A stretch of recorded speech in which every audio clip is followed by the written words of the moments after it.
Enclose any items which have been in contact with the agent and decontaminate the surface.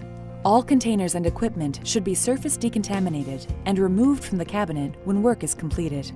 At the end of the workday, the final surface decontamination of the cabinet should include a wipe down of the work surface, the cabinet's sides and back, and the interior of the glass.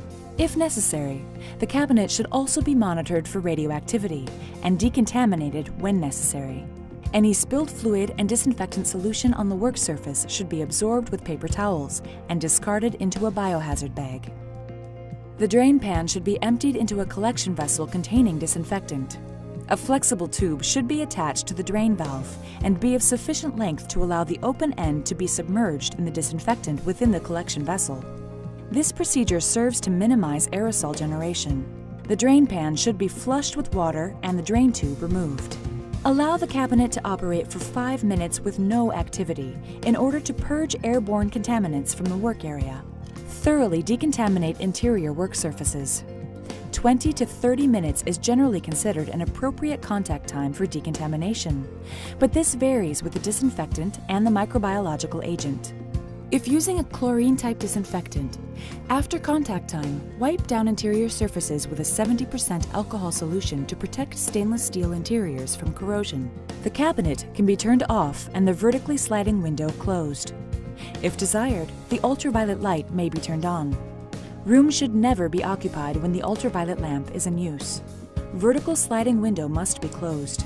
If hinged window, use manufacturer's enclosure panel. Lamp must be wiped free of dust and lint weekly. Ultraviolet wavelength must be checked periodically. Personnel should remove their gloves and gowns and wash their hands as the final step in safe microbiological practices. The biological safety cabinet may be left on at all times. Certain models are designed with night setback system to lower energy costs while maintaining work zone sterility.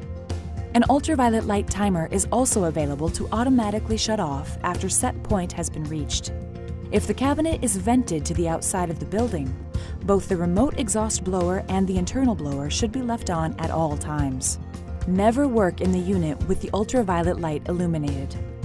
Ultraviolet light will damage the human eye and skin very quickly. Small spills within the cabinet can be handled immediately by removing the contaminated absorbent paper toweling and placing it into the biohazard bag.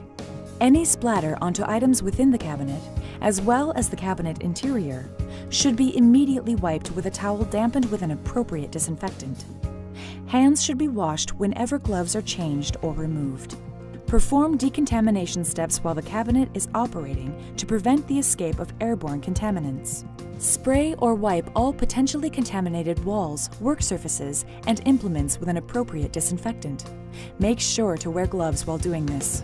If the spill is large, flood the work surface with disinfectant and allow to stand 10 to 15 minutes before absorbing and wiping clean. Be sure to check the spill pan under the work surface and disinfect as well.